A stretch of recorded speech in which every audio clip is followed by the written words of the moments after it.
Hey everybody, this is your boy, Imagine Old People, and I am back, finally, after all this time. I know I've been away for so long, but I am finally back with this new what if.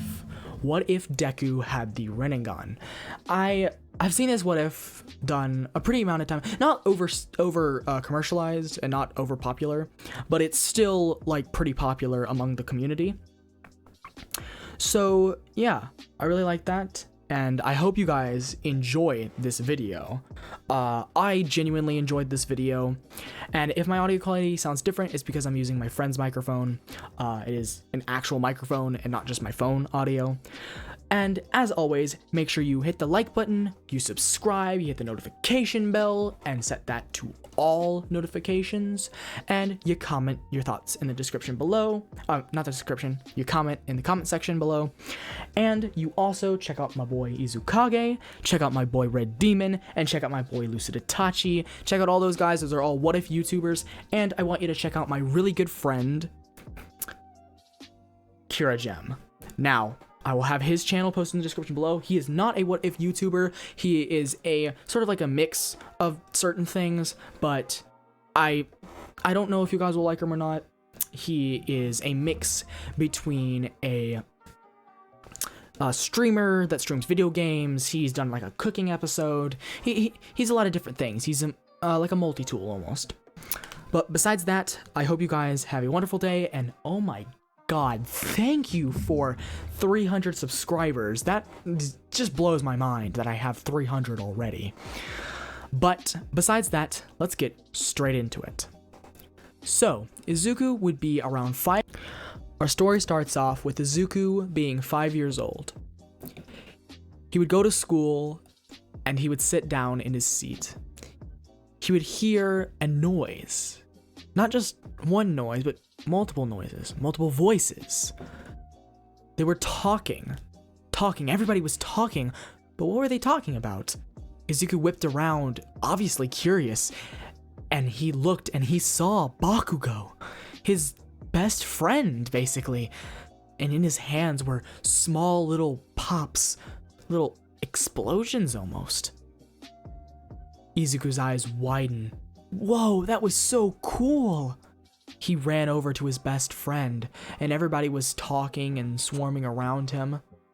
They were smiling, and just everybody was impressed. Even the teachers were impressed. My, that's a pretty powerful quirk you got there, Bakugo. You gonna be a hero? Believe it! He would say, almost sounding like a certain other blonde-haired, determined boy we know.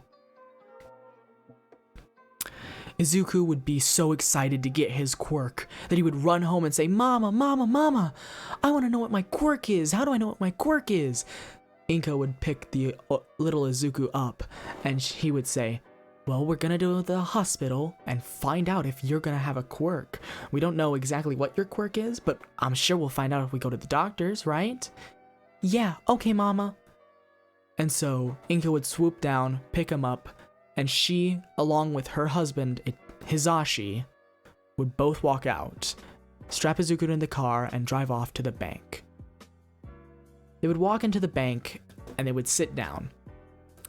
Izuku out in the lobby, holding a lollipop, and just overly excited that he's not even eating the lollipop. In fact, it's still in the wrapper. He's just swinging his feet, waiting, almost hyperventilating in a sense. He's just so excited that he's finally going to get his quirk. He's finally going to be like All Might. Yes, he was going to be like All Might. The #1 hero. That's what he was going to be. Hizashi and Inko on the other side were asking for a loan. They were asking for a loan because they had fallen on hard times, and they really wanted to support their son however they possibly could, to send him to a school with his friends, to be able to send him to UA high school, to be able to make his dreams come true. After this, they would leave and they would walk outside. But right as they walk outside, they're shoved into an alleyway by 2 cloaked men. The 2 cloaked men reveal themselves, and they both look somewhat weird. Now, if you don't know what they look like, I will tell you right now. They look like the Naraka and the Predapaths of Pain. They have the same hair. Obviously, it's not orange, but they have the same hair, same face, and, well, obviously not the piercings, because those are the chakra rods. They have knives, and they rush at Inko and Hisashi. Hisashi would try and use his quirk to keep them at bay, but it's no use. One of them dodges to the side and uses his quirk, Carbon. So, if you don't know how this quirk would work, it is basically, if you've seen Boruto, which most of you probably haven't, but basically he can cover his body in carbon like Tetsu. Tetsu doesn't do it with exactly carbon, but with some form of a metal. And he can also shoot that in small blocks, and he uses his quirk to just blast a bunch of holes into Hisashi, killing him almost instantly. Inko, on the other hand, would push Izuku away right before the other would use his quirk. Now, this is the Naraka's quirk. The one that looks like the Predapath. Actually, no, the one that looks like the Naraka Path has the carbon quirk. The one that looks like the Predapath has, can cover his body in lightning and then jump forward. When he does this, he covers himself in lightning, and then he covers a knife that he was holding in lightning, which stabs right into Inko's gut, and then the electricity flies out the other side, almost like he stabbed her with, like, a lightsaber or something. Inko would spit up blood while looking back at Izuku, and then fall to the ground, the life leaving her eyes as she said her son's name one last time. Izuku was floored. He was on the ground speechless. Tears fell from his eyes, but there was no audible crying. He couldn't have audible crying. He had lost all the breath in his lungs. And then, as if some force of nature welled up inside of him, he screamed a primal scream that was so full of agony that even the worst of demons in hell would feel for the small child.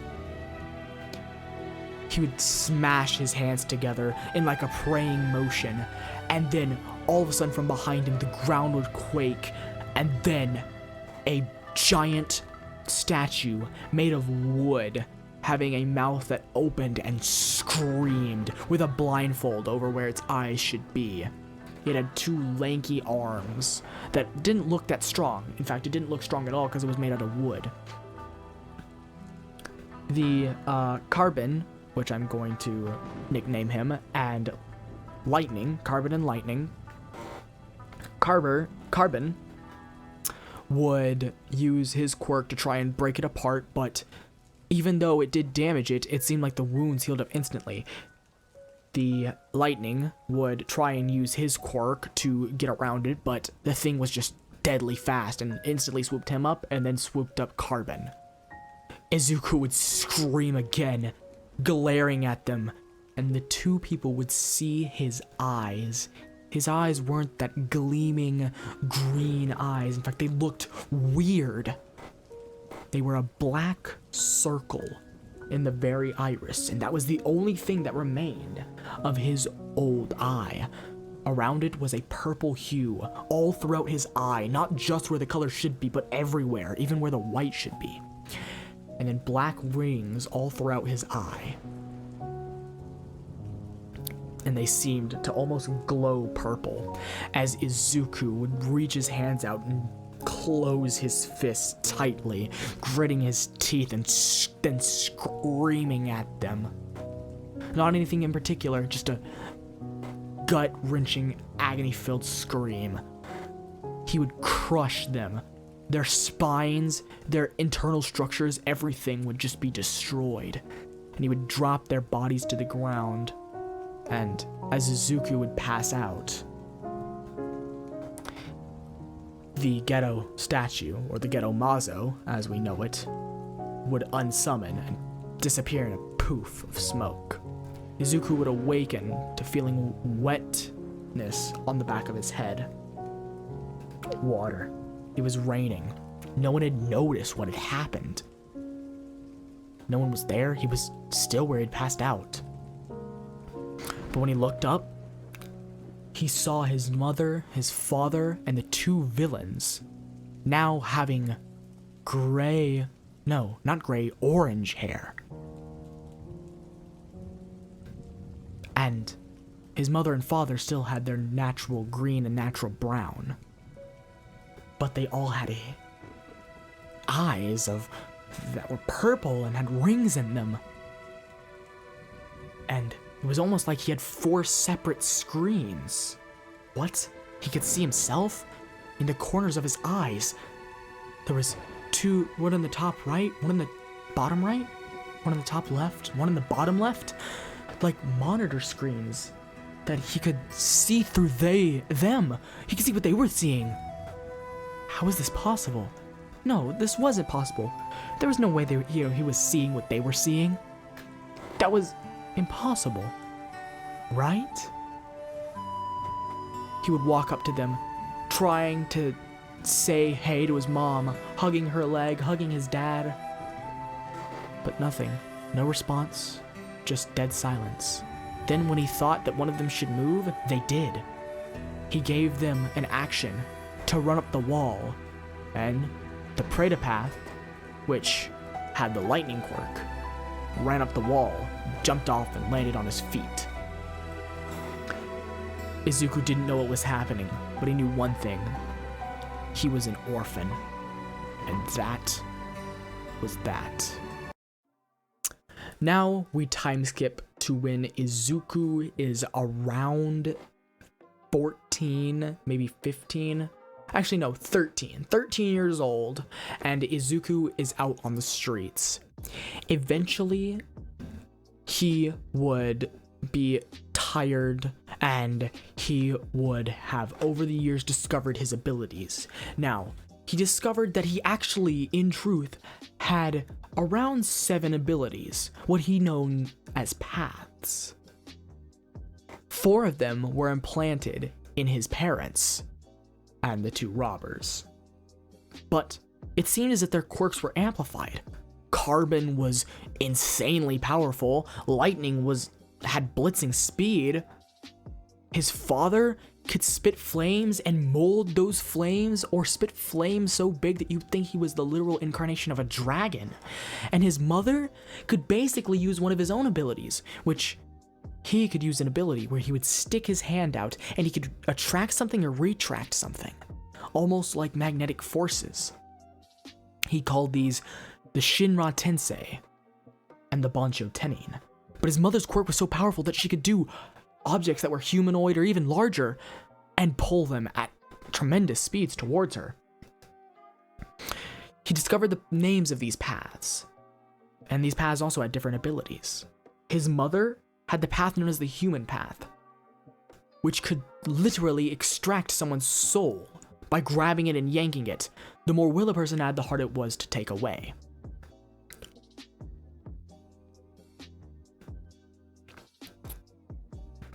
Hisashi, his father, had the Asura path, which allowed the body to manipulate itself to create weapons, even could create 2 extra faces for even more of a diameter of sight. And it can create stuff such as laser cannons from its hands, or missile and rocket launchers. Any form of weapon you could think could be formed with this body, almost as if it were made out of metal and were a cyborg. Carbon had the Naraka path, and with this ability, when it grabbed someone by the throat, it could ask them a question and summon this weird-looking being known as the King of Hell, and if they answered incorrectly, their tongues would be ripped out, killing them instantly. The Naraka path also had a secret hidden ability that Izuku knew about, and that was the ability to heal anybody that was put into it. The King of Hell would close its mouth, then reopen, and the person would be healed. If you were on the verge of death, if you were nothing but a head and you fell into it, you would still survive. As long as your soul has not left your body, you can survive after being put back in to the Naraka path. As long as you're still alive and your soul hasn't been taken or sealed. And eventually, after years of being alone on the streets with the basic corpses of his mother, his father, and the two robbers, Carbon and Lightning, he would run into two other seemingly trash scrubbers like him one day. One of them had poofy purple hair just like him, and the other had pink hair. And they both looked at Izuku with worried eyes, almost looking at him as if he were authority, but Izuku assured them that he was like them. They smiled and then said, "Hey, my name is Shinzo," the one with purple hair would say. "And this is Mei. Are you an orphan too?" "Yeah, I am. My name is Izuku. And it's nice to meet you, Shinzo. Mei?" "Yeah, we're actually forming an organization. It's known as the Vasuretta. We were thinking of adding other orphans and, helping us to all reach our dreams of either becoming a hero or just being able to support ourselves eventually." "Wow, that's a really cool dream. I'd like to help you complete that, if I can." "Of course, everyone's welcome," Shinzo would say. As they smiled and laughed, Izuku knew that maybe, just maybe, something was gonna go his way for once. The Vasuretta was still only made up of Shinzo, Mei, and Izuku, and they were all around 14 years old, nearing 15, and getting ready to apply to UA High School to become heroes. Shinzo and Izuku wanted to become heroes, while Mei, she wanted to become a support hero to help support the heroes in any way she could. But this time of peace did not last long. Izuku, Mei, and Shinzo all had a cloak that covered them from head to toe, from head to waist, cargo shorts with a knife strapped to their mid-calf. For just basic protection. They did obviously have their quirks, and were extremely proficient in martial arts. Izuku had mastered the art of creating his own chakra rods as weapons, and even learned how to summon the Ghetto Mazo, although it did make him pass out from exhaustion every time he even summoned it. He eventually discovered the other path, the final path, the animal path, which, although the Diva path allowed him to control attractive and repulsive forces, and the other four paths were in his four seemingly corpse bodyguards, the final path allowed him to summon animals, or even the other paths of what he would call the paths of pain, seeing as they were formed after an event that provoked his own pain, that he could summon them to his side. But as any good thing in a shonen anime, it must come to an end eventually. And these happy times did not last long, for a villain with a bottom like the bottom of a spider and the top half of a human, Arachnica, attacked. She had captured Mei, and Mei was defenseless. She was hopeless. She couldn't do anything against this absolute titan of a monster. Shinzo and Izuku would walk up and meet Arachnica in a clearing, hoping to exchange something for Mei. Izuku would whip out his knife and say, "You better give her back, you bastard! If you hurt her, I swear I'll kill you!" "Oh, don't worry, young child. I'm not going to hurt her. In fact, I'll give her back. As long as your leader here gives up his own life in order to save her. Now what you gonna do, hero?" "Oh, don't listen to her, Shinzo. We can..." Izuku couldn't finish his sentence. Shinzo had already pulled Izuku into him, Izuku's knife flinging into Shinzo's stomach. Shinzo would collapse to the ground, and Izuku would stare into his friend's eyes as his friend would mouth the words, "Protect her," before dying on the ground. Izuku had seen so many of the people that he loved dying, and he was tired. He was sick and fucking tired of it. He would power up so much that Arachnica would back away, nearly collapsing from just the sheer pressure and the fear that she felt in that moment. She began to run, throwing Mei to the side. Izuku would look down and say, "Oh no, you don't," using Bansho Tinin to pull her close. She would scream. She would try everything she could to get away. But Izuku wasn't having it.